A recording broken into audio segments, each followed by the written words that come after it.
Bapak Ibu yang saya kasihi, kita akan melanjutkan pelajaran kita hari ini dengan tema Gereja Tuhan. Dengan judul yang akan kita kupas hari ini adalah pemulihan ajaran gereja awal. Nah, sebelumnya kita akan berdoa, mohon Tuhan Yesus pimpin, Tuhan Yesus sertai kita. Karena kita akan belajar satu pengajaran yang cukup berat. Karena itulah kita membutuhkan pimpinan pernyataan Roh Kudus agar dibukakan untuk bisa mengerti. Mari kita berdoa. Di dalam nama Tuhan Yesus Kristus kami berdoa. Tuhan, terima kasih penyertaan-Mu, perlindungan-Mu, berkat-Mu yang Engkau curahkan di dalam kehidupan kami. Hari ini kami kembali melanjutkan pembahasan kami tentang gereja Tuhan. Sebuah gereja yang Engkau dirikan 2000 tahun yang lampau di hari Pentakosta. Itulah permulaan dari gereja yang akhirnya berkembang sampai saat ini memunculkan begitu banyak denominasi-denominasi, aliran-aliran gereja di dunia.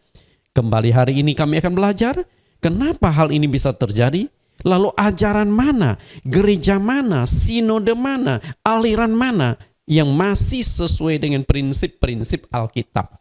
Karena kami berada di dalam suatu ruang lingkup kebingungan, khususnya bagi jemaat-jemaat awam yang jarang sekali mendalami tentang sejarah perkembangan gereja. Namun hari ini kami akan dituntun untuk menemukan kembali gereja milik Tuhan. Karena itu bukalah hati kami, pikiran, mata hati dan kami, dan juga berikanlah kerendahan hati kami supaya kami memiliki hati seorang murid untuk belajar dan terus belajar, kemudian kami praktekkan sesuai dengan apa yang kami pelajari. Terima kasih Tuhan, kami siap mendengarkan kebenaran firman-Mu. Engkau sertai kami dari awal hingga akhir di dalam nama Yesus Kristus. Amin. Bapak Ibu, kita lihat kembali pemulihan ajaran gereja awal adalah judul yang akan kita kupas pada sesi yang kedua. Karena sesi yang pertama tentang ciri khas dan otoritas gereja milik Tuhan sudah saya kupas. Karena ini khotbah berseri, pengajaran berseri, jadi seringkali saya akan memberikan sedikit resume pelajaran yang lalu supaya Bapak Ibu bisa menyambung kembali. Karena satu minggu yang berlalu bisa saja kita sudah mulai lupa. Atau bagi Bapak Ibu yang pertama begitu mengikuti sudah ketemu di judul yang kedua, sehingga Bapak Ibu bisa koneksikan kembali. Kita lihat dua macam gereja. Jadi perlu Bapak Ibu ketahui, di dunia ini ada dua macam gereja, dan itu sudah diungkapkan oleh nabi-nabi di Perjanjian Lama, baik oleh Nabi Yesaya maupun oleh Nabi Mika yang sudah saya kupaskan pada sesi yang pertama itu. Kemudian penulis Ibrani juga mempunyai pandangan yang sama akan munculnya dua macam gereja di dunia. Yaitu gereja yang didirikan oleh Tuhan dan gereja yang didirikan oleh manusia. Ada perbedaan yang sangat jelas antara gereja yang didirikan Tuhan dengan gereja yang didirikan oleh manusia. Gereja yang didirikan Tuhan otomatis doktrinnya itu Alkitabiah. Ajaran-ajaran itu pasti bertumpu pada kebenaran firman Tuhan. Karena tidak mungkin gereja milik Tuhan akan menyimpang dari kebenaran Alkitab. Sedangkan gereja yang didirikan oleh manusia, nah disinilah yang saya katakan munculnya berbagai macam doktrin-doktrin, pengajaran-pengajaran buatan sinode. Maka tidak heran antara sinode gereja satu dengan sinode gereja lain punya doktrin, punya pengajaran berbeda-beda. Karena itu yang dipegang itu memang doktrin sinode. Kalau semua sinode yang ada di dunia memegang prinsip Alkitab, doktrinnya sesuai dengan Alkitab, mestinya tidak akan mungkin pecah begitu banyak sinode di dunia ini. Kita lihat apa yang dikatakan oleh penulis kitab Ibrani, adanya dua macam gereja. Kita lihat ayatnya, Ibrani 8 ayat 1 sampai ayat yang kedua. Inti segala yang kita bicarakan ialah kita mempunyai imam besar yang demikian, yang duduk di sebelah kanan tatah yang maha besar di sorga, dan yang melayani ibadah di tempat kudus, yaitu di dalam kemah sejati, yang didirikan oleh Tuhan dan bukan oleh manusia. Bapak Ibu perhatikan, ada kata-kata tertentu yang ingin saya fokuskan supaya Bapak Ibu bisa nangkap. Perhatikan di sini. Ibadah di tempat kudus, yaitu di dalam kemah sejati. Ini tentu berbicara tentang gereja. Nah, apakah gereja yang dimaksudkan ini berupa fisik bangunan? Karena di sini menyinggung tentang ibadah di tempat. Tempat itu bisa menyinggung sebuah bangunan di mana orang-orang berkumpul. Nah, itu bisa juga misalnya bait suci atau gereja-gereja tertentu. Nah, kemudian bisa juga gereja yang berupa kumpulan orang Kristen. Jadi ini bukan berbicara gedung di mana sekelompok orang berkumpul di sana beribadah. Nah, di sana di tempat itulah gereja milik Tuhan. Karena yang namanya gereja itu kita bisa melihat dari dua sudut pandang yang berbeda. Arti luas dan arti sempit. Arti sempit dari gereja itu adalah bangunan. Sedangkan arti luas itu adalah gereja yang di mana umat Kristen berkumpul sekelompok orang. Disitulah gereja. Di lapangan sepak bola, di alam terbuka, di mana mereka berkumpul beribadah, disitulah gereja. Jadi arti gereja itu ada dua. Nah, kemudian ketika berbicara gereja, ada dua sumber kekuatan yang bisa mendirikan gereja. Sumber yang pertama itu adalah didirikan oleh Tuhan. Nah, jika gereja itu didirikan oleh Tuhan, otomatis ajarannya itu pasti sesuai dengan Alkitab. Karena Tuhan dengan kebenaran firman tidak bisa dipisahkan. Makanya Rasul Yohanes katakan di 1 Yohanes pasal 1 ayat 1, pada mulanya adalah firman, firman itu bersama-sama dengan Allah dan firman itu adalah Allah. Artinya, ketika gereja ini milik Tuhan, pasti ajaran itu akan sesuai dengan firman Tuhan. Kalau gereja itu ajarannya sudah sesuai dengan firman Tuhan, pasti Tuhan akan mengakui ini gereja miliknya. Tapi ketika ajaran itu sudah tidak sesuai dengan firman Tuhan, maka di sini bukan gereja milik Tuhan lagi. Maka penulis Ibrani katakan ada kekuatan lain yang bisa mendirikan gereja, yaitu kekuatan manusia. Maka di sini dikatakan gereja itu didirikan didirikan Tuhan, bukan oleh manusia. Bukan oleh manusia, kata ini mengandung satu penjelasan bahwa manusia sanggup mendirikan gereja. Oke, sanggup. Jadi sebenarnya tidak ada yang tidak bisa dilakukan oleh manusia. Untuk mendirikan gereja hanya butuh dua sumber. Sumber pertama adalah duit atau dana. Karena Anda butuh membangun sebuah bangunan. Sumber kedua adalah koneksi. Artinya izin, legalitas. Anda mendirikan sebuah gedung gereja, tentu Anda membutuhkan izin-izin. Nah, bagaimana Anda koneksi dengan masyarakat? Bagaimana Anda koneksi dengan pejabat? Ketika koneksinya itu kuat, maka engkau bisa dirikan gereja. Lalu, ketika sebuah gereja bangunan itu megah untuk membuat gereja itu ramai, tidak sulit. Tidak sulit. Saya katakan gampang. Caranya gimana? Bapak Ibu, Anda panggil saja artis-artis di dalam pelayanan. WL-nya, singernya, artis semua. Pasti ramai gereja itu. Dan panggil pengkhotbah-pengkhotbah yang luar biasa. Yang dikagumi. Okay? Nah, kemudian setiap minggu Anda adakan door prize. Setiap kali ibadah selesai, door prize-nya itu sepeda motor. Anda percaya nggak? Banyak orang yang non-Kristen pun bisa datang karena dia butuh sepeda motor untuk Gojek. Siapa tahu saya minggu ini dapat, betul? Nah, kemudian 1 bulan atau 2 bulan setelah itu lalu ada grand door prize. Undiannya apa? Mobil. Jadi setiap tahun Anda siapkan saja beberapa buah mobil, saya katakan gereja Anda itu pasti maju. Tapi itu cara-cara duniawi. Tapi disinilah saya katakan manusia bisa mendirikan gereja dan banyak umatnya. Tapi gereja yang didirikan oleh manusia itu ajaran itu pasti doktrin atau perintah manusia. Oke, ajaran manusia. Ketika gereja yang didirikan oleh manusia, doktrin itu sudah tidak penting. Yang mereka penting adalah bagaimana gereja itu berkembang, bagaimana gereja itu banyak pengikutnya. Karena makin banyak pengikutnya, makin besar persembahannya. Kita lihat dua macam gereja di dunia. Gereja yang didirikan Tuhan dan gereja yang didirikan oleh manusia. Apa perbedaan mendasar dari kedua macam gereja?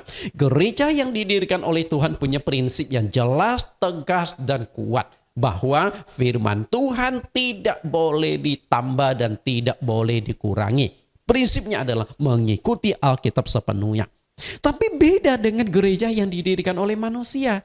Simbol plus minusnya itu, plus atau minusnya itu berubah menjadi kompromi. Kalau kita satukan akan menjadi simbol seperti ini. Plus, kemudian di bawahnya minus. Kalau dibaca artinya itu apa? Ora opo-opo. Enggak apa-apa. Meo kwansi mo siongkon. Bisa tangkap? Anda mau baptis begini, baptis begitu, enggak apa-apa. Anda mau perjamuan kudus pakai goreng pisang goreng, pakai Coca-Cola, pakai Fanta, enggak apa-apa. Begitu banyak doktrin yang dikompromikan. Sebenarnya itu memang satu siasat dari iblis untuk menghancurkan kekristenan itu sendiri. Karena dari awal iblis memang berusaha membuat kompromi-kompromi. Ketika Tuhan berkata kepada manusia, jangan kau makan buah pohon pengetahuan baik dan jahat. Karena pada hari engkau memakannya, pastilah engkau mati. Pastilah engkau mati itu tegas, tidak ada kompromi, tidak ada pilihan lain. Tapi iblis berkata apa kepada manusia? Di dalam Kejadian pasal 3 ayat yang keempat, iblis si ular itu berkata, sekali-kali kamu tidak akan mati. Jelas gak? Firman Tuhan yang jelas, tegas, tapi dibuat jadi kompromi. Boleh coba dulu tawar-menawar. Nah itulah memang siasat dari iblis. Karena itulah firman Tuhan bagi gereja milik Tuhan itu punya prinsip yang jelas, yang tegas, yaitu tidak boleh ditambah, tidak boleh dikurangi. Saya akan buktikan beberapa ayat firman Tuhan bahwa Alkitab tidak boleh ditambah dan dikurangi. Ulangan pasal 4 ayat 2, janganlah kamu menambahi apa yang kuperintahkan kepadamu dan janganlah kamu menguranginya. Dengan demikian kamu berpegang pada perintah Tuhan Allahmu yang kusampaikan kepadamu. Bapak Ibu perhatikan kata yang saya cetak warna merah dan diberi garis bawah. Menambahi, mengurangi. Artinya firman Tuhan tidak boleh ditambah, tidak boleh dikurangi. Kita lihat ayat lain, Ulangan 12 ayat 32. Segala yang kuperintahkan kepadamu haruslah kamu lakukan dengan setia. Janganlah engkau menambahinya ataupun menguranginya. Perhatikan di sini bunyinya hampir sama, tapi ada penekanan kata setia. Orang yang setia itu tidak akan menambah, tidak akan mengurangi, tidak akan mengubah firman Tuhan. Apapun yang diperintahkan kepadanya, dia akan jalankan sesuai dengan apa yang diperintahkan oleh pimpinannya. Tidak boleh ditambah, tidak boleh dikurangi. Kemudian Amsal 35, semua firman Allah adalah murni. Kata murni artinya ketika engkau menambah atau mengurangi firman Tuhan, maka itu sudah tidak murni lagi. Artinya sudah tercampur dengan pengajaran, pikiran, doktrin-doktrin manusia. Maka kita harus punya prinsip yang sangat jelas bahwa firman Tuhan itu tidak boleh ditambah, tidak boleh dikurangi. Maka di ayat yang ke-6 penulis Amsal mengatakan, janganlah menambahi firman-Nya supaya engkau tidak ditegurnya dan dianggap pendusta. Ditegur karena apa? Karena kita sudah mengkutak-atik firman Tuhan. Dianggap pendusta artinya apa yang diajarkan itu tidak ada di Alkitab. Bukankah kita sudah menjadi pembohong? Misalnya mengajarkan tentang doktrin tertentu, tetapi di Alkitab nggak ada. Bukankah Anda sudah mendustai jemaat? Menambahkan sesuatu yang tidak ada? Ya, contoh itu sederhana. Sebenarnya sangat sederhana. Banyak sekali di Alkitab sebenarnya tidak diperintahkan. Contoh yang tidak diperintahkan. Bapak Ibu, pernahkah di Alkitab memerintahkan kita memperingati kenaikan Tuhan ke sorga? Enggak ada. Betul? Ada enggak? Enggak ada ayatnya. Tapi gereja-gereja kan memperingati kenaikan Yesus ke sorga. Lalu, maaf kata nih Bapak Ibu, perayaan Natal. Ada enggak perintah di Alkitab yang jelas-jelas rayakanlah kelahiran Yesus Kristus? Enggak ada. Tapi kan kita sudah menambah-nambahkan hal-hal tersebut. Maaf kata Bapak Ibu, saya katakan dalam konteks fakta kebenaran Alkitab. Masih banyak contoh-contoh lain. Dan tidak mungkin saya kupas satu-satu. Karena inti pembahasan kita bukan di sananya. Kemudian kita lihat satu ayat. Ini kitab terakhir, pasal terakhir. Bahkan boleh dikatakan ayat terakhir. Karena itu di Wahyu pasal 22 ini di ayat 18-19. Boleh dikatakan penutup atau kesimpulan dari seluruh kitab suci. Dan kembali lagi ditegaskan, firman Tuhan tidak boleh ditambah dan tidak boleh dikurangi. Saya akan bacakan. Aku bersaksi kepada setiap orang yang mendengar perkataan-perkataan nubuat dari kitab ini. Jika seorang menambahkan sesuatu kepada perkataan-perkataan ini, maka Allah akan menambahkan kepadanya malapetaka yang tertulis di dalam kitab ini. Ketika engkau menambahkan ajaran-ajaran yang tidak di Alkitab, Tuhan akan tambahkan hukuman. Malapetaka akan menimpa engkau. Lalu ayat 19, dan jikalau seseorang mengurangkan sesuatu dari perkataan-perkataan dari kitab nubuat ini, maka Allah akan mengambil bagiannya dari pohon kehidupan dan dari kota kudus seperti yang tertulis di dalam kitab ini. Ketika engkau mengurang-urangkan yang ada di Alkitab, maka engkau sudah tidak mendapat bagian di dalam Tuhan. Jadi sudah jelas ya, firman Tuhan tidak boleh ditambah, tidak boleh dikurangi. Para rasul dalam memberitakan Injil di gereja awal, mereka memberitakan sepenuhnya Injil Kristus. Kita lihat apa yang dilakukan oleh Rasul Paulus. Roma pasal 15 ayat 18-19. Sebab aku tidak berani berkata-kata tentang sesuatu yang lain, kecuali tentang apa yang telah dikerjakan oleh Kristus. Dikerjakan Kristus olehku, yaitu untuk memimpin bangsa-bangsa lain kepada ketaatan dan perkataan dan perbuatan. Perhatikan apa yang ditekankan oleh Paulus. Dia menekankan tentang ketaatan. Nah, kalau berbicara tentang ketaatan, otomatis tidak akan menambah, tidak akan mengurangi firman Tuhan. Ketika engkau sudah menambah, mengurangi firman Tuhan, artinya engkau sudah tidak taat. Lalu ayat 19, oleh kuasa tanda-tanda dan mujizat-mujizat dan oleh kuasa roh. Demikianlah dalam perjalanan keliling dari Yerusalem ke Ilirikum, aku telah memberitakan sepenuhnya Injil Kristus. Bapak Ibu perhatikan kata ini. Aku telah memberitakan sepenuhnya Injil Kristus. Kata sepenuhnya. Sangat jelas bahwa firman Tuhan itu diberitakan seutuhnya. Tidak ditambah, tidak dikurangi. Kalau ada 10 perintah, maka yang diberitakan akan 10. Tidak akan menjadi 9, tidak akan menjadi 11. Bisa tangkap Bapak Ibu? Karena itulah makna sepenuhnya. Kalau sudah menambah, mengurangi, itu sudah tidak sepenuhnya lagi. Karena itu, sebagai gereja milik Tuhan harus punya pendirian jelas. Karena itulah, semua pengajaran-pengajaran kami, gereja kami menjalankan apa yang diperintahkan Tuhan tanpa menambah dan menguranginya. Biasanya terjadi penambahan atau pengurangan itu karena permasalahan di tafsiran. Jika salah tafsir, maka terjadilah yang namanya pengurangan ataupun penambahan itu sendiri. Namun, tanpa disadari, hampir semua sinode gereja di dunia telah mengembangkan sendiri doktrin-doktrin yang berbeda dengan apa yang diajarkan oleh para rasul di gereja awal. Dengan kata lain, apakah ajaran kita masih sama seperti gereja awal atau tidak? Karena penekanan saya adalah kita kembali ke gereja awal. Ini adalah masalah yang sangat serius karena hal ini akan mempertaruhkan keselamatan dari seluruh jemaat.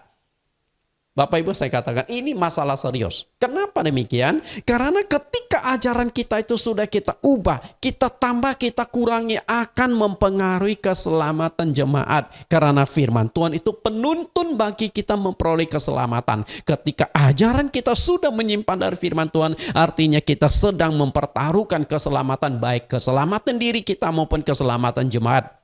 Untuk itulah di 1 Timotius 4 ayat 16 Paulus katakan kepada pendeta muda atau penginjil muda bernama Timotius, awasilah dirimu sendiri dan awasilah ajaranmu. Oke, dengan bertekun di dalam semua itu, dengan kata lain, ajaran kita harus kita awasi, diri kita harus kita awasi. Apakah ajaran kita sudah sesuai Alkitab? Apakah motivasi pelayanan kita sudah benar? Karena masalah ini sangat serius, maka sampai 2 kali Rasul Paulus itu mengutuk pemberita-pemberita Injil jika ajaran yang diajarkan itu sudah berbeda dengan gereja awal. Bayangkan Bapak Ibu, mestinya seorang rasul itu memberkati dengan kata mulut-mulut yang penuh dengan berkat. Tapi 2 kali Paulus mengutuk. Kenapa? sampai dia mengutuk. Ketika berbicara tentang kutukan, banyak pendeta mencoba menawarkan bagaimana mematahkan kutuk, bagaimana menyelesaikan kutuk dengan kutuk nenek moyang. Banyak buku-buku yang berbicara tentang kutuk yang harus dibereskan. Tapi tanpa mereka sadari, mereka ada di dalam kutukan ketika ajaran yang kita sampaikan itu tidak sama dengan rasul-rasul. Kita lihat bagaimana Paulus mengutuk. Lihat dulu Galatia 1 ayat 6 sampai 7. Aku heran bahwa kamu begitu lekas berbalik daripada Dia yang oleh kasih karunia Kristus dan telah memanggil kamu dan mengikuti suatu Injil lain. Paulus katakan ada suatu Injil yang lain. Apakah yang dimaksudkan Paulus itu Injil Barnabas, Injil yang lain yang tidak diakui di dalam kitab suci 66 kitab ini? Tidak. Ternyata yang dimaksudkan Paulus adanya suatu Injil yang lain itu dijelaskan di ayat yang ke-7. Yang sebenarnya bukan Injil. Hanya ada orang yang mengacaukan kamu dan yang bermaksud untuk memutarbalikkan Injil Kristus. Ternyata yang dimaksudkan Injil lain itu adalah Injil yang diputarbalikkan. Artinya Alkitab yang pengajaran itu diputarbalikkan, ditambah, dikurangi. Diputar balik itu artinya yang tidak ada di Alkitab diadakan, yang ada di Alkitab ditiadakan. Itulah yang namanya diputarbalikkan. Dan sanksinya Paulus ungkapkan di ayat 8. Tetapi sekalipun kami atau seorang malaikat dari sorga yang memberitakan kepadamu suatu Injil yang berbeda dengan Injil yang telah kami beritakan kepadamu, terkutuklah dia. Perhatikan kata terkutuklah dia. Sekali lagi ayat 9. Seperti yang telah kami katakan dahulu. Sekarang kukatakan sekali lagi.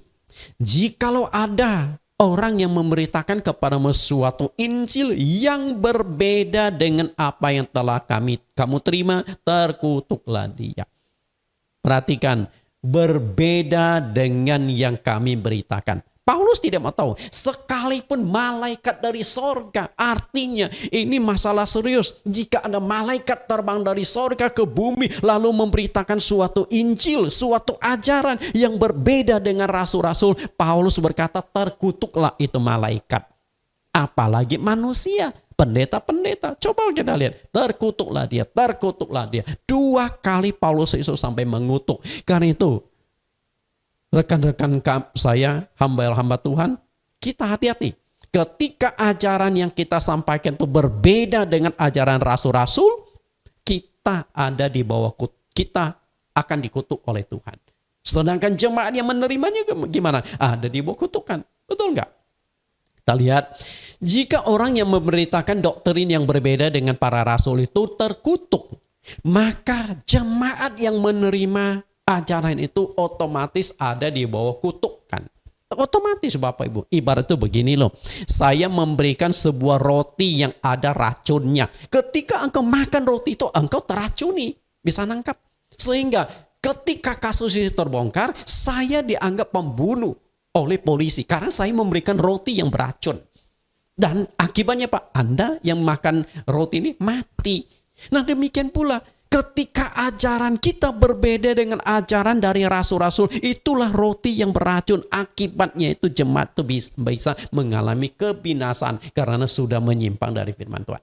Karena itu pertanyaan penting terutama bagi para hamba-hamba Tuhan. Apakah ajaran yang diajarkan di gereja hari ini masih sama enggak dengan ajaran yang diajarkan oleh murid-murid Tuhan Yesus di gereja awal? Karena penekanan kita adalah kembali ke gereja awal. Itulah standar gereja yang ajarannya Alkitabiah. Lalu ajarannya seperti apa? Akan saya kupas di bagian bawah nantinya. Kita lihat lagi. Mengapa Paulus sampai 2 kali mengutuk? Terkutuklah dia, terkutuklah dia. Dalam 2 ayat Paulus 2 kali mengutuk. Kenapa begitu? Bukankah seharusnya dari mulut seorang rasul itu menyampaikan berkat-berkat semuanya? Firman Tuhan yang menguatkan, yang menghibur. Firman Tuhan yang membangun. Seharusnya kan itu yang keluar dari mulut seorang rasul. Kenapa sampai 2 kali Paulus mengutuk? Karena masalah ini adalah masalah yang sangat serius. Masalah yang sangat serius. Karena itu mempertaruhkan keselamatan jemaat. Alkitab itu adalah penuntun kita menuju ke sorga. Peta kerajaan sorga, kompas kerajaan sorga. Ketika ajaran kita sudah menyimpan dari Alkitab, maka kita sudah kehilangan peta ke sorga, sudah kehilangan petunjuk ke sorga. Jadi masalah ini sangat serius. Sangat-sangat serius. Karena itulah di dalam Roma pasal yang ke-10 ayat 1-3, Paulus mengungkapkan adanya sekelompok orang yang sangat aktif di dalam pelayanan, sangat aktif di dalam ibadah, tapi binasa. Jadi keaktifan di luar kebenaran. Ketika Paulus memberitakan Injil, Rasul Paulus pernah bertemu dengan sekelompok orang yang sangat aktif untuk ibadah. Sangat aktif di dalam pelayanan. Namun mereka mempunyai kebenaran atau doktrin sendiri. Jadi mereka punya ajaran sendiri. Kita lihat Roma pasal yang ke-10 ayat 1-3. Mendirikan kebenaran atau doktrin sendiri. Roma 10 ayat 1-3. Saudara-saudara, keinginan hatiku dan doaku kepada Tuhan ialah supaya mereka diselamatkan. Sebab aku dapat memberi kesaksian tentang mereka bahwa mereka sungguh-sungguh giat untuk Allah, tetapi tanpa pengertian yang benar. Sebab oleh karena mereka tidak mengenal kebenaran Allah dan oleh karena mereka berusaha untuk mendirikan kebenaran mereka sendiri, maka mereka tidak takluk kepada kebenaran Allah. Perhatikan yang saya cetak warna hitam dan diberi garis bawah supaya mereka diselamatkan. Ketika Paulus bertemu dengan sekelompok orang ini, Paulus kagum. Maka di ayat yang kedua, aku berani memberi kesaksian bahwa mereka sungguh-sungguh giat untuk Allah. Sungguh-sungguh giat untuk Allah itu artinya berani korban waktu, tenaga, uang, bahkan berani korbankan nyawa untuk Allah yang mereka sembah. Banyak agama yang berani, yang umatnya berani mengorbankan nyawanya. Yang mungkin kita kenal dengan istilah teroris dan sebagainya. Bukankah demikian? Jangankan harta, jangankan kekayaan fisik, bahkan nyawa pun mereka berani korbankan untuk agama yang mereka ikuti. Tapi Paulus katakan mereka tidak selamat. Karena itulah di ayat 1 Paulus berdoa kepada Tuhan. Tuhan, lihatlah ini sekelompok orang yang begitu aktif. Selamatkanlah mereka Tuhan. Tapi mereka selamat atau tidak bukan tergantung doa Paulus, tapi tergantung oleh pengajaran.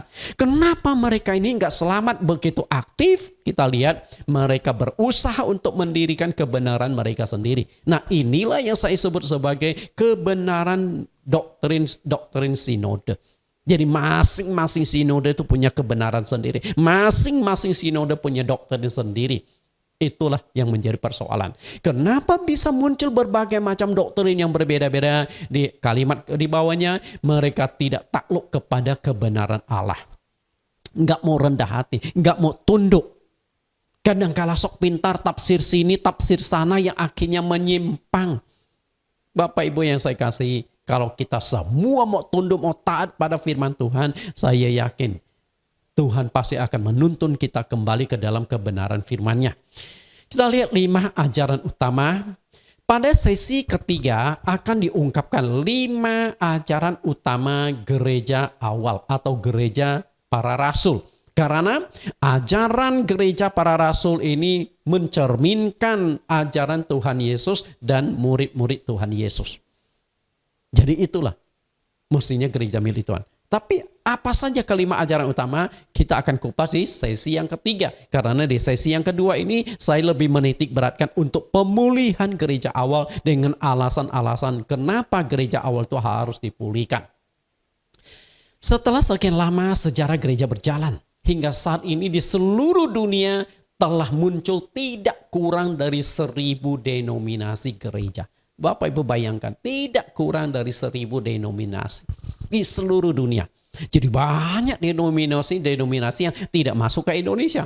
Karena memang mungkin keterbatasan bahasa, keterbatasan izin, atau sinode yang mereka miliki itu masih kecil sehingga belum bisa sampai ke luar negeri. Sedangkan di Indonesia sendiri saat ini ada 326 sinode yang tercatat resmi di Departemen di Bimas Kristen Departemen Agama.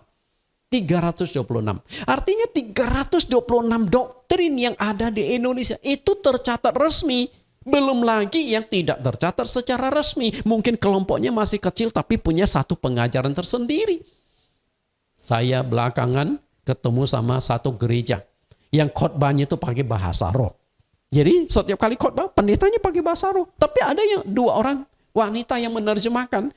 Dan yang menerjemahkan itu saja orangnya. Jadi apakah benar itu dari contoh? Tidak. Khotbah pakai bahasa roh, dasar Alkitabnya seperti apa? Tapi ada, saya tahu. Bapak Ibu yang saya kasih di dalam Tuhan Yesus. Inilah yang terjadi. Kita akan lihat bagaimana gereja itu mengalami perpecahan-perpecahan. Karena kita ingin setelah pecah kacau balau, kita akan kembali lagi ke gereja awal sebelum perpecahan itu terjadi. Pada zaman para rasul, walaupun ada perbedaan pendapat mengenai transisi tradisi Yahudi ke agama Kristen, namun saat itu masih belum terjadi perpecahan dalam hal pengajaran. Doktrin mereka itu masih sama. Memang tidak mudah, karena sebelum agama Kristen muncul, sudah ada agama Yahudi. Dan itu dianut oleh orang-orang Israel. Agama Yudaisme. Dari perjanjian lama mereka pegang. Kitab suci mereka itu adalah perjanjian lama. Jadi agama Yudaisme dengan agama Kristen mestinya tidak bisa dipisahkan. Karena kitab suci kita ada 2 perjanjian lama dan perjanjian baru. Nah, kitab suci perjanjian lama itulah yang menjadi dasar pondasi dari agama Yudaisme. Jadi sebelum murid-murid Tuhan Yesus dipisahkan menjadi pengikut Yesus, mereka juga orang Yahudi, penganut agama Yahudi. Bapak Ibu yang saya kasih. Dan saat itu untuk transisi dari agama Yahudi ke Kristen mengalami satu proses yang tidak mudah. Misalnya masalah sunat. Perjanjian lama itu kan wajib tuh. Kalau tidak disunat pasti dibunuh itu. Lalu di perjanjian baru masih perlu nggak disunat. Lalu hari Sabat. Ketika engkau melanggar pada hari Sabat. Karena hari Sabat di zaman Taurat itu sangat ketat. Tidak boleh bekerja sama sekali. Ketika engkau bekerja, maka engkau akan dihukum mati, dilempar batu sampai mati. Maka di zaman Musa ada orang yang melanggar hari Sabat. Di hari Sabat itu mereka memungut kayu api. Dan ujungnya apa? Tuhan sendiri berkata kepada Musa, lempari mereka dengan batu sampai mati. Keras. Nah, di perjanjian baru, Sabat itu masih perlu dipegang enggak? Nah, kalau masih perlu dipegang, apakah masih sama dengan perjanjian lama? Nah, itu kan harus dibereskan. Nah, itu transisi yang tidak mudah.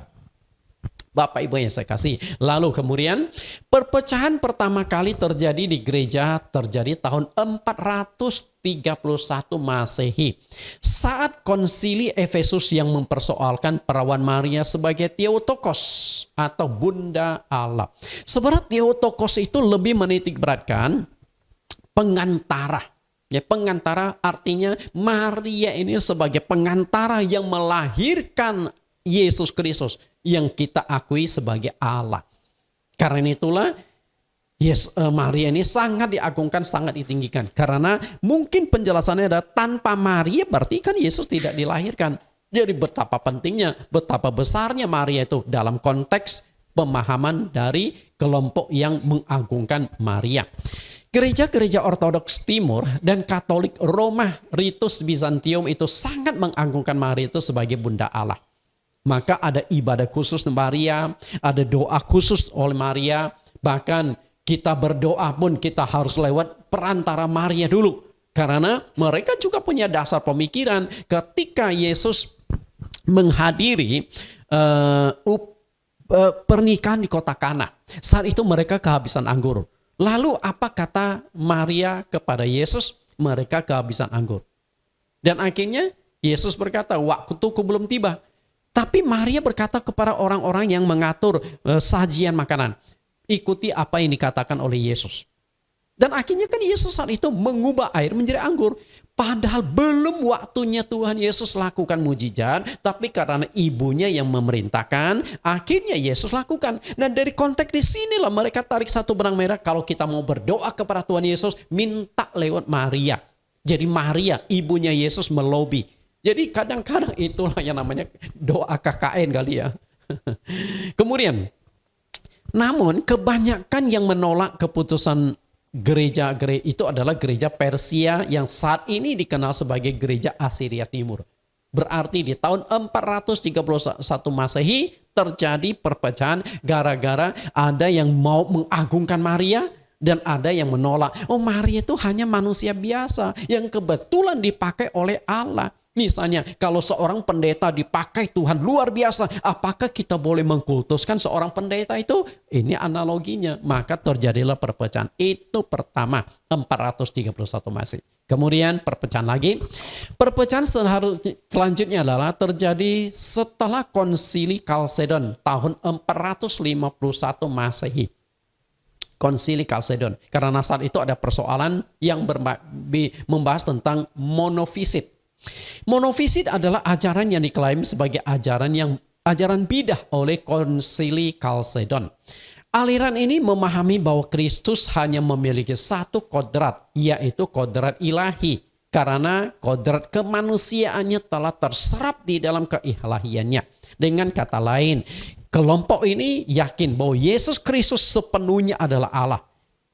Fisik Yesus itu sudah terserap ke dalam keilahiannya. Berarti bahwa Yesus yang datang itu benar-benar Allah 100%. Nah, di sini ada yang setuju, ini tidak setuju. Maka saat itulah terjadi perpecahan. Kemudian, perpecahan besar gereja Katolik terjadi pada abad yang ke-11, tepatnya tahun 1054. Itu pertama kali perpecahan yang paling parah. Terjadi perbedaan tajam tentang rumusan doktrin pengakuan Imam Nisea, Konstantinopel, dan perebutan kekuasaan duniawi. Saat itu gereja Katolik telah mencampur adukan antara jabatan pemerintahan dengan jabatan keagamaan. Jadi perpecahan parah terjadi di Katolik di abad yang ke-11 itu. Karena pemerintahan duniawi dengan pemerintahan gerejawi dicampur adukan, otomatis terjadilah politik-politik di dalam pemilihan pengurus, di dalam berbagai macam pengurusan gereja. Ketika politik sudah masuk ke gereja itu pasti masalah. Saling sikut menyikut, saling menjatuhkan, terjadi manipulasi siasat-siasat. Demikian pula terjadinya rumusan doktrin pengakuan Imam Nisea Konstantinopel. Karena ujung-ujungnya pasti membahas tentang Allah itu Esa atau Allah itu Tritunggal. Karena saat itu terjadi perbedaan pemahaman tentang Allah, apakah dia Allah itu satu atau Tritunggal. Esa atau Tritunggal. Akibatnya Katolik itu pecah menjadi dua bagian besar. Gereja Barat dan Gereja Timur. Gereja Barat itu Katolik Roma, Inggris, Prancis, Roma, negara-negara Skandinavia. Ini satu kelompok besar. Sedangkan yang di timur, Ortodoks, Yunani, Rusia, Suria, Mesir. Nah, itu di bagian timur. Jadi saat itu gereja terbelah menjadi dua bagian besar. Barat dan timur. Dan istilah yang sering dipakai itu adalah perpecahan ini dikenal dengan skisma Barat dan skisma Timur. Karena memang terbelah menjadi dua, Barat dan Timur. Skisma Barat dan skisma Timur. Kita lihat bagaimana rumpun-rumpun besar perpecahan gereja skisma Barat dan Timur ini. Kalau dilihat ujungnya gereja Barat, gereja Timur. Nah, ini sebagai gambaran saja karena saya tidak jelaskan secara tajam di bagian ini. Jadi Bapak Ibu hanya lihat sekilas saja skema ini. Perpecahan besar kembali terjadi di gereja Katolik Roma. Perpecahan ini terjadi di tahun 1517 yang dipelopori oleh seorang imam Katolik bernama Martin Luther dari negara Jerman. Kenapa Martin Luther sebagai seorang imam Katolik, pemimpin Katolik yang tinggal di Jerman, bisa melakukan semacam reformasi di dalam tubuh gereja Katolik itu sendiri? Karena ada persoalan yang serius saat itu. Yang menjadi pemicu Martin Luther melakukan reformasi adalah pada saat itu Paus yang berkuasa bernama Paus Leo ke-10.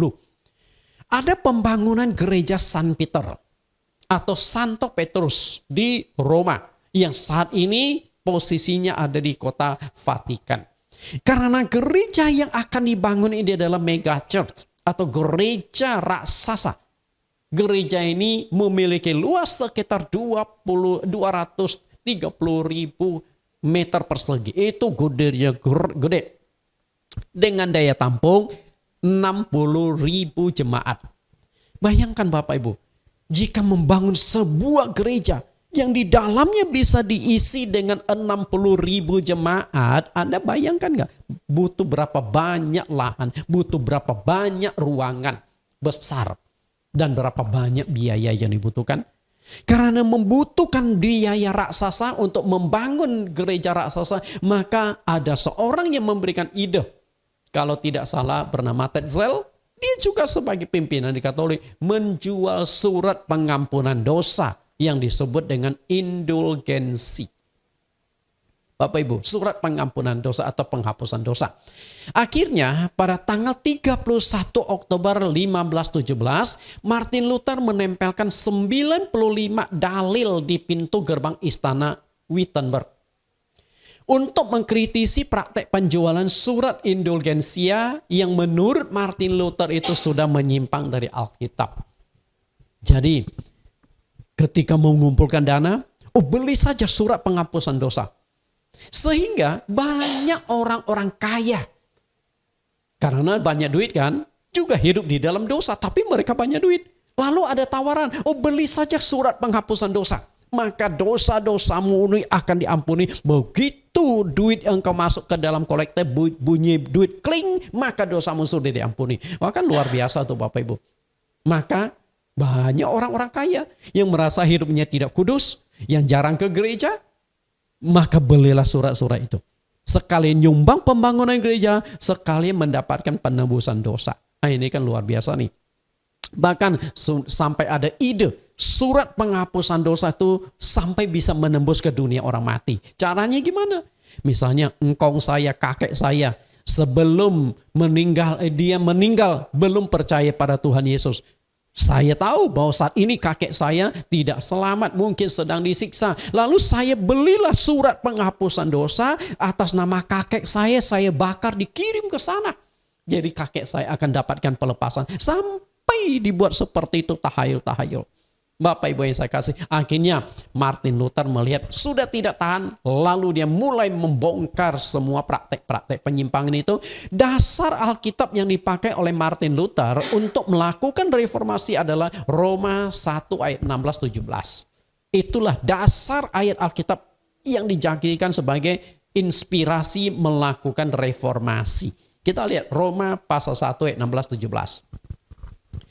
Sebab aku mempunyai keyakinan yang kokoh dalam Injil. Karena Injil adalah kekuatan Allah yang menyelamatkan setiap orang yang percaya. Pertama-tama orang Yahudi tetapi juga orang Yunani. Ayat 17. Sebab di dalamnya nyata kebenaran Allah yang bertolak dari iman dan memimpin kepada iman. Seperti ada tertulis, orang benar akan hidup oleh iman.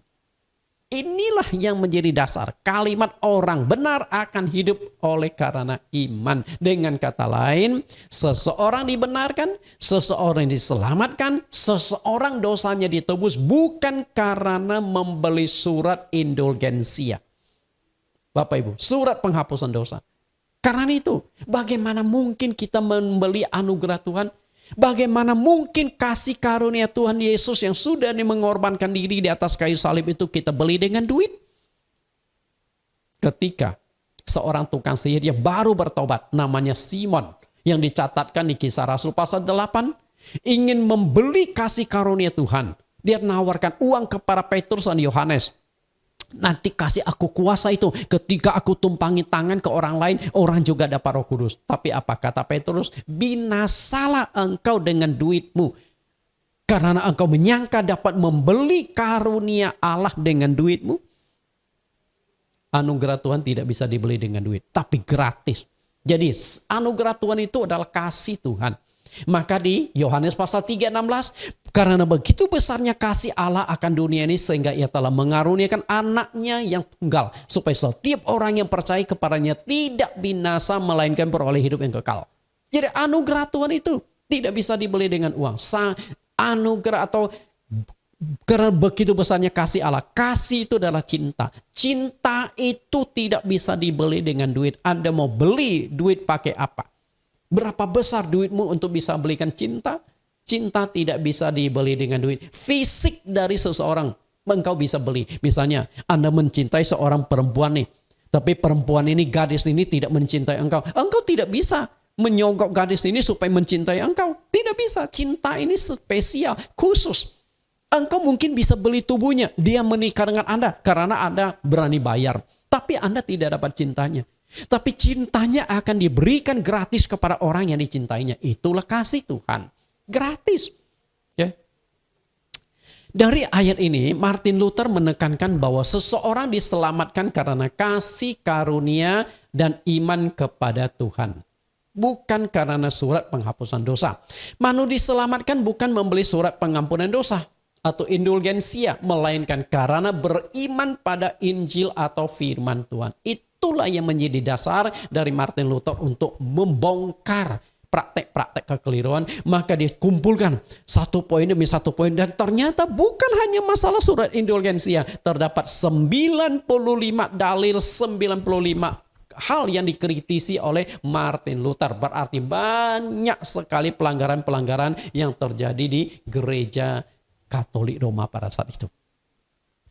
Berikut ini kita akan pelajari skema berdirinya gereja awal sampai terjadinya perpecahan menjadi banyak aliran gereja. Nah, kemudian kita akan melihat bahwa firman Tuhan mengatakan akan terjadi pemulihan gereja awal. Jadi gereja awal berdiri tapi setelah itu mengalami kekacauan pengajaran, suatu saat Tuhan akan pulihkan gereja awal. Kita lihat skemanya. Perhatikan penjelasan bawah dengan skema yang di atas. Tuhan Yesus dilahirkan di dunia. Lihat grafiknya. Nomor 1. Tuhan Yesus dilahirkan ke dunia. Karena kita berbicara dari Tuhan Yesus lahir sampai Tuhan Yesus datang kedua kali di dalam skema ini. Yang sederhana ini. Kemudian kurang lebih 30 tahun setelah Tuhan Yesus hidup di dunia. Lalu Yesus ditangkap dan disalibkan. Oke, ditangkap disalibkan. Nah, setelah itu dia bangkit dari kematian, 40 hari berulang kali menampakkan diri. Nah, setelah itu Yesus naik ke sorga. Setelah naik ke sorga, lebih kurang 10 hari kemudian Roh Kudus diturunkan. Oke, Roh Kudus diturunkan. Dan di saat Roh Kudus diturunkan itulah maka gereja awal itu berdiri atau gereja rasul itu berdiri. Bapak Ibu perhatikan nomor 5. Gereja rasul. Tapi grafik gereja rasul itu dari besar ke kecil. Karena memang gereja rasul itu bukan dari kecil ke besar. Tapi dari besar ke kecil. Kenapa demikian? Karena satu kali baptisan saja 3.000 orang. Kan besar tuh. Oke, dari besar kemudian memang sempat bertumbuh. Tapi setelah itu pelan-pelan turun lagi. Sampai ajaran gereja rasul hilang. Itu masalah serius. Kemudian setelah gereja rasul selesai, lalu masuklah ke zaman bapak-bapak gereja.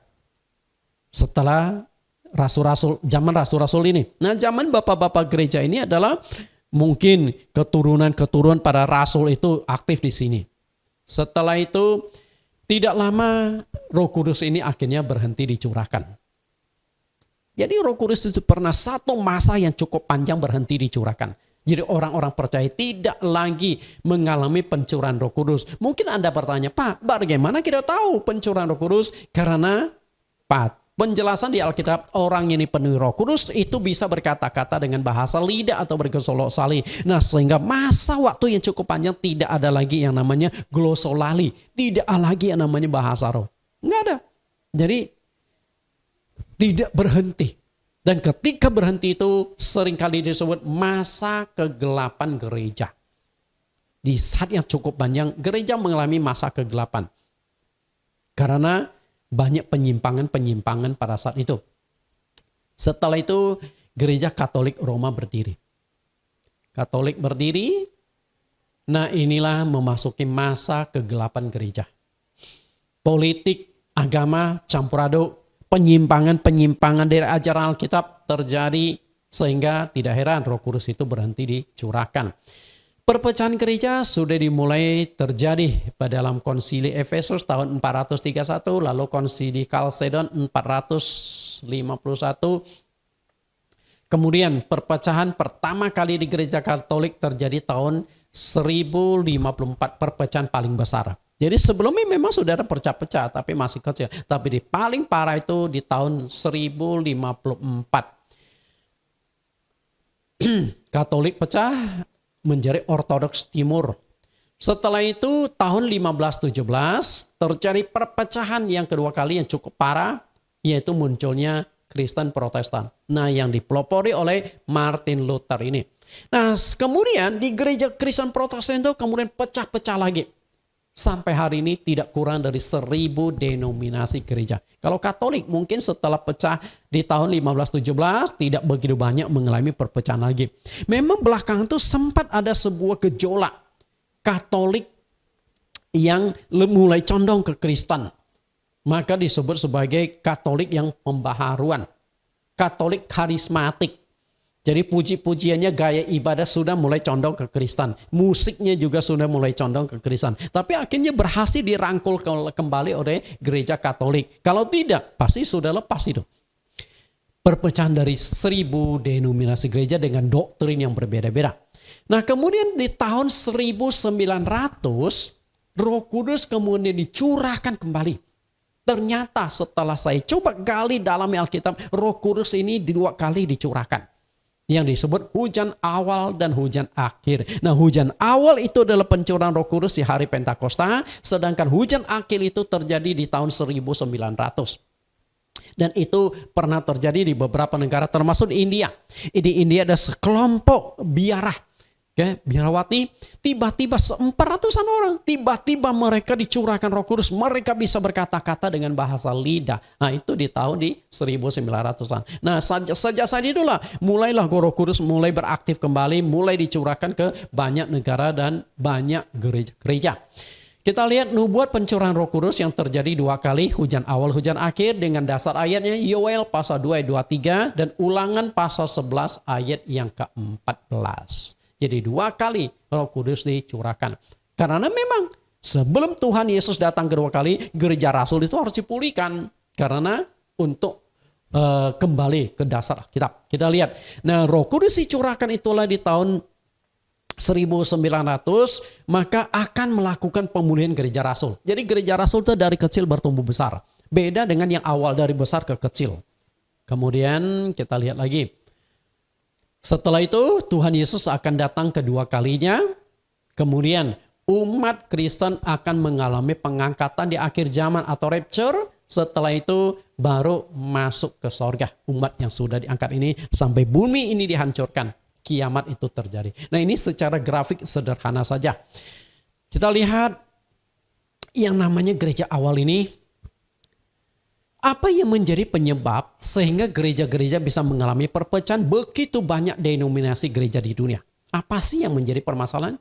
Ada 2 penyebab utama gereja mengalami perpecahan begitu banyak. Penyebab pertama itu adalah perbedaan penafsiran Alkitab. Kemudian penyebab yang kedua adalah terjadinya manipulasi penyesatan dari iblis. Kita akan lihat sekilas tentang kedua hal tersebut. Karena akan saya kupas secara mendalam 2 penyebab utama timbulnya berbagai macam aliran gereja di dalam sebuah buku yang saya tugas. Fenomena perkembangan gereja akhir zaman dengan subjudul manipulasi penyesatan di dalam gereja. Itu bahannya itu cukup panjang. Kalau saya berikan pengajaran minimal 10 sesi. Tapi suatu saat saya akan kupas itu karena sangat bagus. Kita lihat 2 sebab. Sebab pertama adalah perbedaan penafsiran Alkitab. 2 Petrus 1 ayat 20-21. Yang terutama harus kamu ketahui ialah bahwa nubuat-nubuat dalam kitab suci tidak boleh ditafsirkan menurut sendiri. Alkitab memang sulit dimengerti, maka perlu ditafsirkan. Ketika menafsirkan itu menurut kehendak sendiri, maka timbullah berbagai macam doktrin-doktrin, muncullah berbagai macam sinode. Kenapa? Karena menafsirkan Alkitab dengan hikmat, kekuatan, kepitan sendiri, bukan bersandar pada Roh Kudus. Kemudian sebab kedua, akibat penyesatan dari iblis. Sebelum Tuhan Yesus mendirikan gereja, Tuhan Yesus sudah ingatkan tentang masalah penyesatan. Matius 18 ayat 6-7. Celakalah dunia dengan segala penyesatannya. Memang penyesatan harus ada, tetapi celakalah orang yang mengadakannya. Ada nggak pendeta yang sesat? Mungkin Kalau kita tanya ada nggak? Oh ada. Lalu saling menunjuk satu dengan lain. Tapi saya 32 tahun jadi pendeta, belum pernah satu pun pendeta yang ketemu dengan saya mengatakan, Pak Nathan, hati-hati. Jangan dekat-dekat saya, ajaran saya sesat. Nggak ada. Semua pendeta mengklaim ajarannya paling alkitabiah. Adakah gereja yang sesat? Tidak ada. Betul nggak? Karena semua gereja pasti mengklaim ajarannya benar. Nah kalau tidak ada pendeta sesat, tidak ada gereja yang sesat, maka Tuhan Yesus sudah berbohong. Nubuat Yesus tidak digenapi. Bukankah Yesus berkata, memang penyesatan harus ada. Tapi faktanya gereja mana, pendeta mana yang mengaku sesat, semuanya mengatakan ajaran paling benar. Yang saya khawatirkan adalah ajarannya salah, ajarannya sesat, tapi dia tidak tahu itu sesat. Nah itu yang paling berbahaya. Tidak sadar sudah ada di dalam penyesatan. Oke, saya tidak akan kupas lebih panjang ini. Saya akan mengupas tentang masalah penafsiran tentang sedikit. Perbedaan penafsiran Alkitab adalah hal yang tidak bisa dihindari di dalam sejarah agama Kristen. Tidak bisa dihindari. Karena kita nggak bisa melarang, lu jangan tafsirkan begini ya. Siapa yang punya otoritas seperti itu? Manusia berhak untuk membaca Alkitab lalu menafsirkannya sendiri. Di bawah ini saya akan berikan sebuah contoh kalimat. Sangat sederhana kalimat ini. Sangat sederhana, sangat pendek, tapi bisa menimbulkan 3 penafsiran yang berbeda. Kalimatnya adalah kucing makan, tikus mati. Sederhana sekali, betul? Walaupun kalimat ini sangat pendek, sangat sederhana, tapi bisa menimbulkan 3 arti yang berbeda. Kita lihat ketiga arti itu. Pertama, kucing makan, tikus mati. Perhatikan cara saya membacanya. Perhatikan tanda baca. Kucing makan, tikus mati. Lalu kalimat kedua, kucing makan, tikus mati. Kalimat ketiga, kucing makan, tikus mati. Bisa nggak bedakan di mana? Kita lihat kalimat pertama. Sebenarnya kalau saya mengajar dalam ruang kelas enak, saya bisa langsung tanya jawab dengan Anda, dialog dengan Anda, karena saya lebih suka 2 arah, bukan 1 arah. Kalau lewat live streaming atau lewat Zoom kan hanya bisa 1 arah, nggak mungkin saya tanya kepada Anda lalu Anda memberikan feedback kapan selesainya. Kucing makan, tikus mati. Maksudnya adalah seekor kucing sedang makan, tapi di tempat lain ada tikus yang mati. Itu 2 kalimat yang berbeda dan terpisah, tidak ada hubungan sebab akibat. Tapi kalimat yang kedua sudah ada hubungan sebab akibat. Seekor kucing sedang memakan tikus yang sudah mati. Artinya ada bangkai tikus diketemukan oleh kucing lalu dimakanlah oleh si kucing itu. Tapi kalimat yang ketiga ada kalimat yang paling kasihan. Yang mati itu bukan tikusnya, malahan kucingnya. Gara-gara memakan bangkai tikus, seekor kucing akhirnya mati. Mungkin begini loh. Seekor Anda di rumah Anda punya tikus. Anda bingung, gimana nih jebak nggak bisa. Lalu Anda kasih racun tikus. Racun itu dimakan tikus, kemudian tikusnya semaput, menggelepar-gelepar. Kemudian kucing Anda, katakanlah itu kucing Kristen, sudah puasa 2 minggu karena kucingnya lagi doa puasa kali ya. Sudah puasa 2 minggu lagi lapar-lapar, melihat tikus yang lagi menggelepar semaput. Si kucing yang lagi lapar kemudian terkam itu tikus, dimakan sampai usus-ususnya. Kemudian racun yang ada di dalam perutnya tikus mulai bereaksi di dalam kucing dan akhirnya kucingnya mati gara-gara keracunan. Jadi 3 kalimat yang berbeda, maknanya berbeda. Apakah ada dampak dari kesalahan tafsir? Berbeda tafsiran memang tidak bisa dihindari. Masalahnya adalah ada dampaknya atau tidak. Itu yang paling penting. Ternyata ada. Kita lihat 2 Petrus pasal 3, 15-16. Anggaplah kesabaran Tuhan kita sebagai kesempatan bagimu untuk beroleh selamat. Seperti juga Paulus, saudara kita yang kekasih, telah menulis kepadamu menurut hikmat yang dikaruniakan kepadanya. Petrus membaca kitab yang ditulis oleh Paulus, dia memberikan komentar. Lalu 16, hal itu dibuat dalam semua suratnya apabila ia berbicara tentang perkara-perkara ini. Dalam surat-suratnya itu ada hal-hal yang sukar difahami. Perhatikan, sukar difahami. Artinya banyak tulisan-tulisan Paulus yang sulit dimengerti. Karena sulit dimengerti maka harus ditafsirkan, betul nggak? Tapi kalau salah tafsir akibatnya apa? Kita lihat, sehingga orang-orang yang tidak memahaminya dan yang tidak teguh imannya memutarbalikkannya menjadi kebinasan mereka sendiri. Sama seperti yang juga mereka buat dengan tulisan-tulisan yang lain. Karena kitab suci sulit dimengerti, sulit difahami, maka perlu ditafsirkan. Dan ketika salah tafsir terjadilah yang namanya pemutarbalikan. Perhatikan kata pemutarbalikan. Itulah yang dikupas juga oleh Rasul Paulus di Galatia pasal 1 ayat yang ke-6 sampai yang ke-7. Memberitakan Injil yang lain. Yang sebenarnya bukan Injil Kristus, tapi ada orang yang memutarbalikkan Injil Kristus. Jadi salah tafsir, terjadilah pemutarbalikan kebenaran. Yang ada di Alkitab jadi tidak ada, yang tidak ada jadi ada. Baptisan mestinya begini jadi begitu, bab perjamuan kudus mestinya begitu jadi begini. Kacau balau. Yang kita takut adalah kebinasaan. Ketika awal gerakan reformasi, Martin Luther juga ada tokoh lain yang sepaham dengannya, yaitu Ulrich Zwingli dan John Calvin. Namun gara-gara berbeda pendapat dalam satu ayat tentang perjamuan kudus, akhirnya mereka terpisah dan jalan masing-masing. Jadi waktu Martin Luther juga ada tokoh-tokoh lain yang sepahaman dengan Martin Luther. Memang harus lakukan reformasi, harus pembaruan karena ajarannya sudah menyimpang. Kita lihat ketiga tokoh itu. Ayat yang membuat mereka pecah itu adalah Matius 26 ayat 26. Kita lihat ayatnya dulu. Dan ketika mereka sedang makan, Yesus mengambil roti, mengucap berkat, memecah-mecahkannya, lalu memberikannya kepada murid-muridnya dan berkata, ambillah, makanlah, inilah tubuhku. Perhatikan satu kalimat pendek ini, inilah tubuhku. Ternyata Martin Luther, John Calvin, dan Zwingli masing-masing punya pemahaman tentang arti kata inilah tubuhku. Kita lihat bagaimana konsep pemahaman mereka. Martin Luther, roti perjamuan ini benar-benar tubuh Tuhan Yesus. Karena Tuhan sendiri mengatakan inilah tubuhku. Jadi nggak usah ditafsirkan macam-macam lagi. Tapi Zwingli ini tidak setuju. Zwingli ini berkata, roti perjamuan itu bukan tubuh Tuhan tapi simbol atau lambang dari tubuh Tuhan. Karena ketika Yesus berkata inilah tubuhku, Yesus saat itu sedang memegang sebuah roti. Yesus tidak menunjuk inilah tubuhku. Ini menurut pemikiran Zwingli. Dan demikian pula ketika Yesus berkata makanlah. Nah, apakah murid-murid Tuhan Yesus menggigit badan Yesus? Kan enggak. Yang mereka makan itu adalah roti. Jadi menurut pemahaman Zwingli, roti melambangkan tubuh Tuhan. Sedangkan Martin mengatakan roti itu benar-benar tubuh Tuhan. Karena Yesus berkata inilah tubuhku. Kan mana yang benar? Anda mau ikut Zwingli atau ikut Martin Luther? Jadi kalau ada di ruang kelas itu lebih enak loh. Saya pernah mengadakan semacam simulasi. Oke. Di dalam satu ruang kelas. Anda mau ikut Zwingli atau ikut Martin Luther?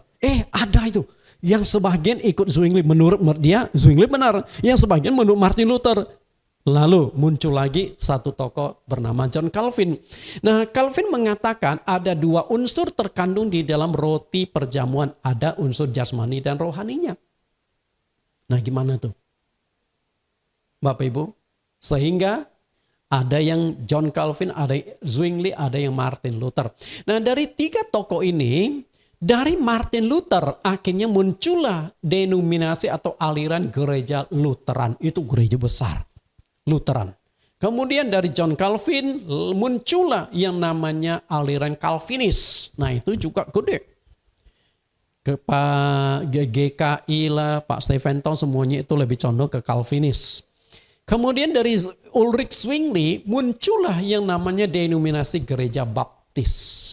Jadi di seluruh dunia ini ada tiga aliran besar gereja-gereja. Karena memang mungkin lebih awal ya. Jadi awal sampai saat ini. Ini gereja besar. Aliran-aliran besar. Nah Bapak Ibu, hanya gara-gara satu ayat. Matius 26 ayat 26. Sehingga memunculkan tiga aliran gereja besar. Apakah tiga-tiganya itu sebenar? Lalu dari tiga pemahaman ini mana yang lebih alkitabiah?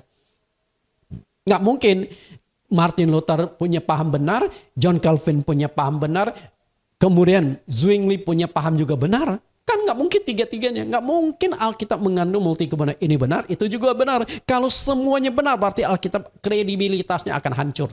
Jadi siapa yang benar? Saya tidak bisa kupas di tempat ini.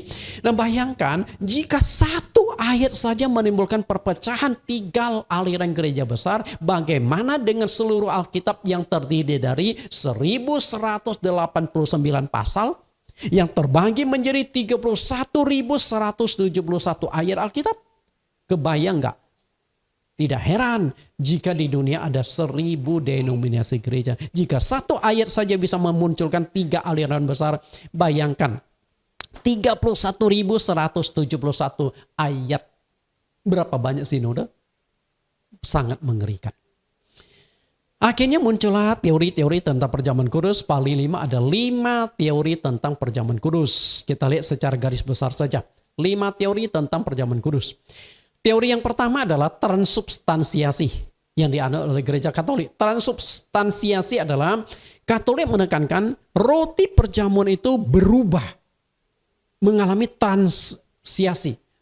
Oke? Jadi ketika roti perjamuan didoakan, maka akan berubah menjadi tubuh Tuhan. Ini pemahaman Katolik. Tapi kalau ada kelemahan, kalau ini tubuh Tuhan, dites di laboratorium tetap roti, tidak berubah menjadi daging. Ini kan jadi persoalan juga. Kemudian Martin Luther punya pemahaman konsubstansiasi. Artinya Tuhan hadir di dalam roti perjamuan. Berarti setiap kali kita mengerapkan perjamuan kudus, Tuhan hadir, Tuhan hadir. Berarti Tuhan Yesus akan mengalami kematian berulang kali. Padahal di Alkitab mengatakan Yesus hanya 1 kali mengorbankan dirinya. Nah, ini juga ada kelemahannya. Kemudian ada komemorasi. Ini yang dianut oleh Zwingli.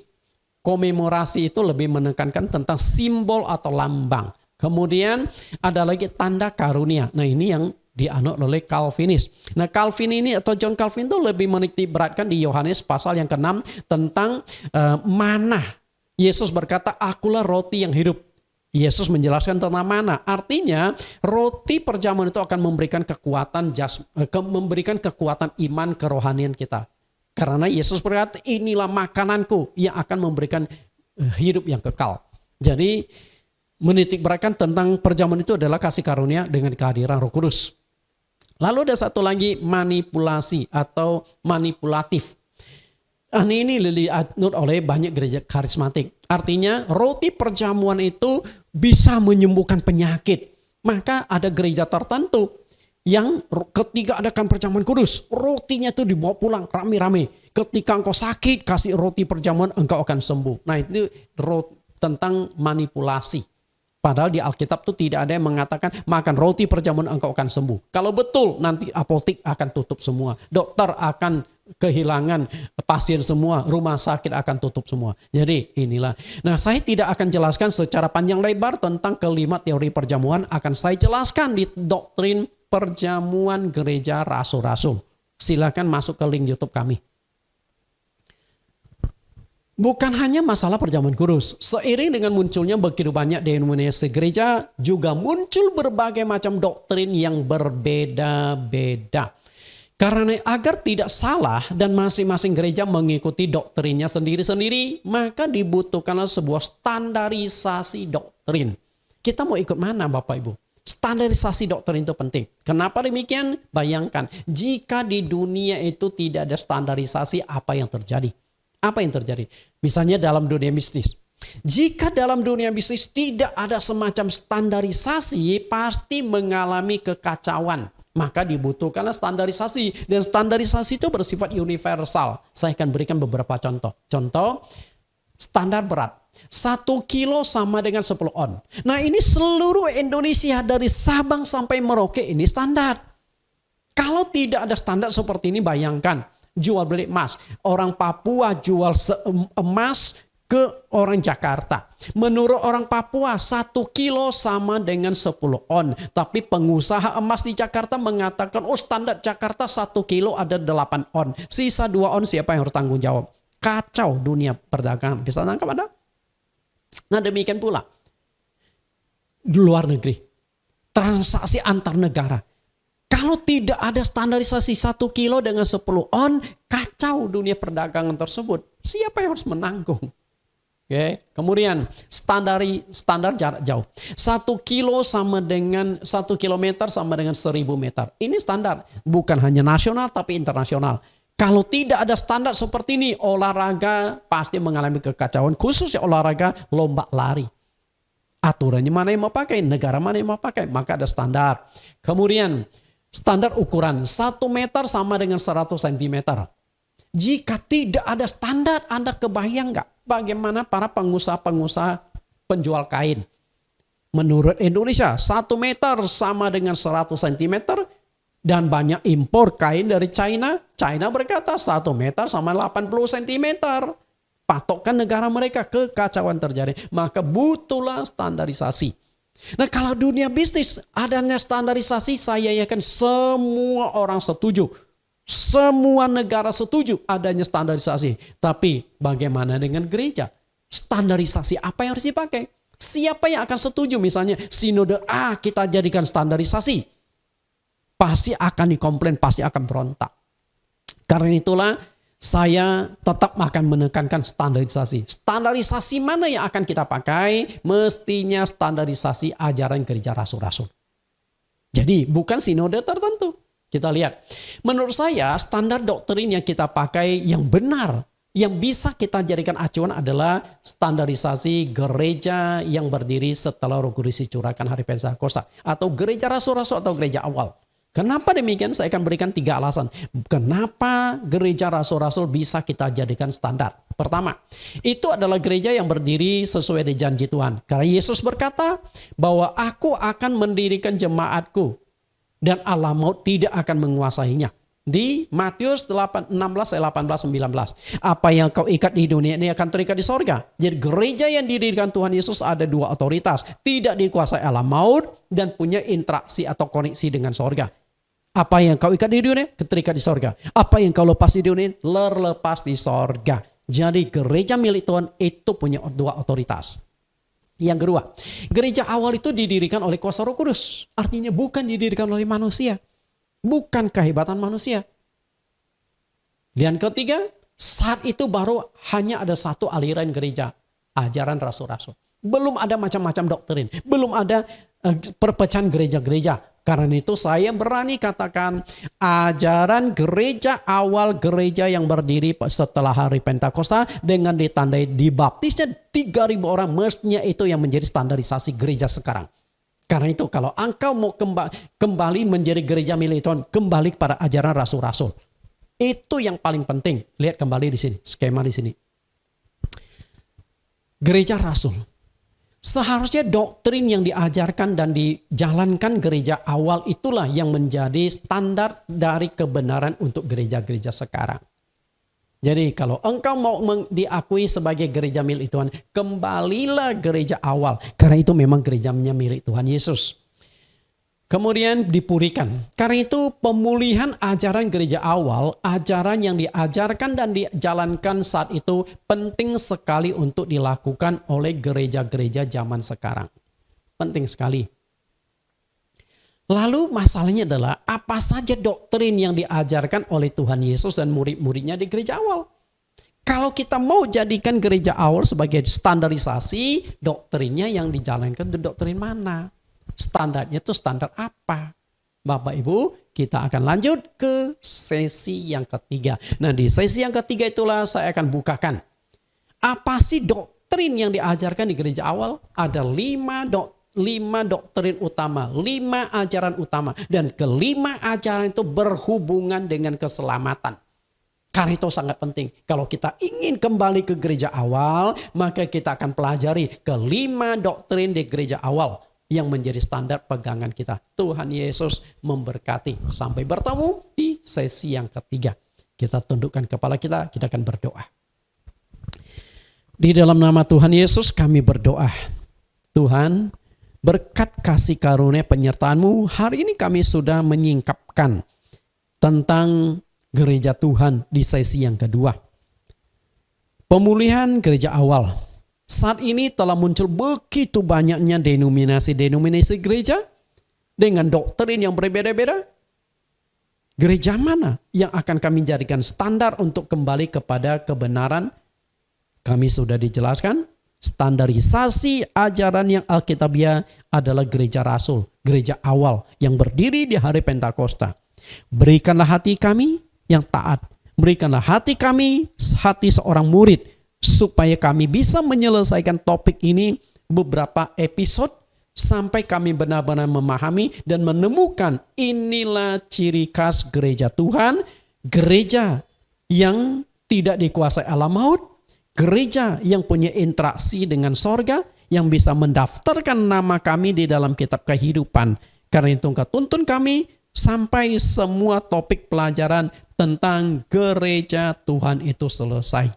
Terima kasih Tuhan Yesus, di dalam namamu kami telah berdoa. Amin. Sampai bertemu di sesi yang ketiga, lebih tajam lagi kita akan kupas tentang doktrin-doktrin di gereja awal. Tuhan Yesus berkati.